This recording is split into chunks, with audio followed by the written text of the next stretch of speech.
We're here at my daughter's house, and she's done an excellent job of planting flowers that work really good in the extreme heat, in the hot, hot sun, and she's chosen a lot of them that are really good for low maintenance. So we want to share with you some of the things that do really good in our area, and if you can tell them kind of the ones that you've got in this area.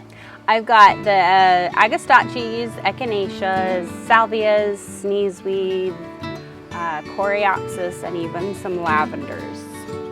So this area here is on the south side of her house, so it gets the reflection from the heat from the house, and it's in the sun pretty much 90% of the day. So these are really good choices, and would you say that they're low maintenance? Yes, I would. I deadhead them maybe once, and then they're pretty good from there. I would think that coreopsis is probably about the only one that requires a little bit more clipping. Yeah. But I mean, like the agastache, you don't even have to deadhead it, which is awesome. The lavender, it's maybe once or twice a year, just, you know, you're clipping the flowers, and it's done really good in this area. How long has this bed been in here? Oh, not very long, maybe a week. Okay, so it's not established yet. She's got a lot of beds that are established that have been in for several years, and I'm telling you, they are gorgeous, and I want to show you these because it's really exciting what you can grow in the extreme heat. Here we get to 110 during July, sometimes in August too, and so that can hold for weeks at a time. So these withstand that, and they do really well. Probably the biggest thing is you do have to keep them wet, or at least moist. Yes, I at least water at least once a day. Is it a deep watering? It's a pretty good water, sometimes deeper than others, but most of the time it's just what I feel like it needs. And plants will pretty much speak to you. They'll let you know what they need. So that is the thing with them. I mean, they're low maintenance, but they definitely need the moisture here because it is so hot. And once they hit that threshold, you know, they start to dwindle if they don't have that water. So pretty awesome. So we're gonna go take a peek at her other spots in her garden, and you'll love it. This is an envious spot for me because the echinacea is beautiful in here, and I swear you have every variety that there is. I try to. They're just about to bloom. What do you do here to make it so special?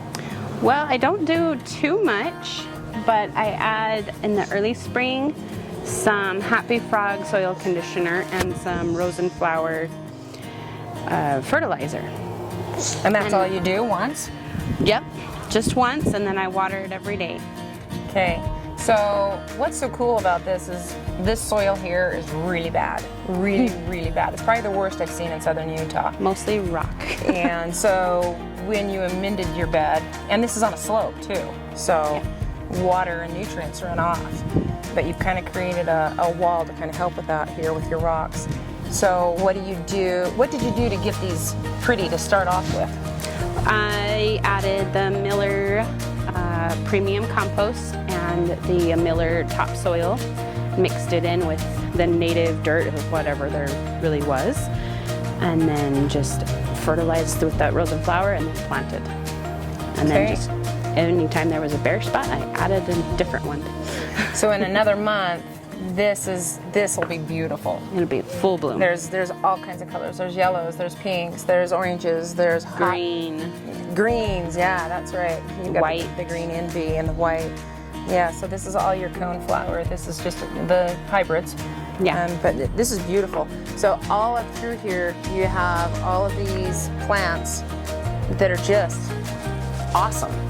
Okay, so this is in the front of her house, and this gets all of that hot westerly heat. And so she's done a great job of planting some heat-tolerant plants. Kind of run us through some of your plants that you've got here. There's some agastaches, salvia, there's a couple roses, butterfly bush, gazanias, and then there's hot lips, goldenrod, penstemon, and a few others. So you see your penstemons just done blooming. Yes, it was a beautiful pink. Yeah, I was here. It was amazing looking. Yeah, the purple Veronica. and the Echinacea. The hummingbirds love this stuff. This is one of my favorites because it does so well in the heat here, and the sun doesn't seem to bother it at all. And it comes in reds and pinks and oranges and the peachy. the peaches, and they're amazing. Yeah, you got a butterfly bush back there blooming. How much sun does this actually get, do you think? I would say between probably about 11 till late afternoon, depending on where the tree's shade hits. And then it gets it again really. And then it gets it again hard just before the sun sets. On the hottest part of the day, huh? Yeah. We have a real good helper here, so. Yes, he loves walking the rocks. He's going to be our superstar, right? Yes. Okay, so there's the hot lips over here, and that's super sun loving. You've got pansies in here still, and this is June. They're still hanging on. They are, and so, but they'll probably go as soon as we hit the hundreds. But our temperatures have actually kind of dropped again, which is really nice. So that kind of keeps these things really pretty. But even during the summer, this is great. And I cannot reiterate enough how bad this soil is here. Most everybody struggles around here. And so, I mean, this is so beautiful, and it's here in the desert, the heat, the bad soil, but it can be done. And as long as you amend. As long as you amend. That's key right there. Thank you. Okay, let's look over here. Yeah. All right, you have some of my most absolute favorite stuff right here. This is the ornamental oregano. And tell us about it. Well, it's actually really easy to grow. I just planted it, did this fertilizer, water, and that's about it. It seems to me like even growing in pots, this stuff does really good in full-on sun. And just by moving it, you can smells fantastic. Smell the oregano. So this is Amethyst Falls and Kemp Beauty, right? Yes. Yeah. So it's just ground cover, and it does so good. And you've got it back here, which is actually really pretty up against that rock right there. You've got echinaceas in here, all over the place. And then, is this the blue boa? That is the blue boa. Oh, it's so tall and pretty. Does this bloom all summer? Yes, it does. And then more agastache, or not agastache, but the, which variety is this one? That is, I believe, the Peachy King. No, that's not the Peachy King. Never mind. Well, I cannot remember that one's name. The hummingbirds like this. It's got that deep throat that they come in and get their nectar out of. And they do on these as well, but they like the color of these more. So you've got maybe a Peachy King down here, huh? It's the same variety. Is it? Yes. Okay, that one's just a lot taller. It's probably the runoff. Okay, this is what I'm super jealous of right here. Your lavender. Okay, so I can't grow lavender very well at my place. And if I do, it's a little bit more rough. So this kind of goes to show that it doesn't necessarily need good soil, because where I'm at, my soil's definitely better, has been amended for a lot of years. And you've done some cuttings off of this too. Yes. Yeah, this whole area has been cut. And so by trimming this keeps it nice and healthy.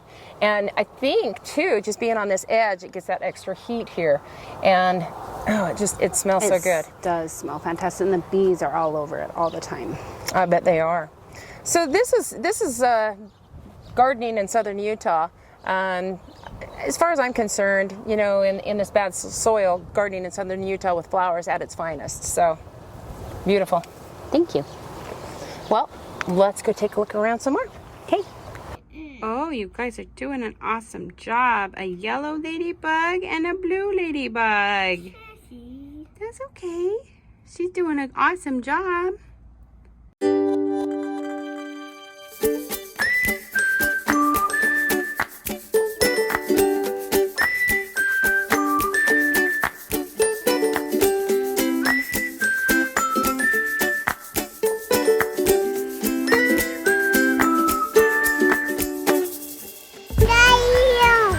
Daddy home.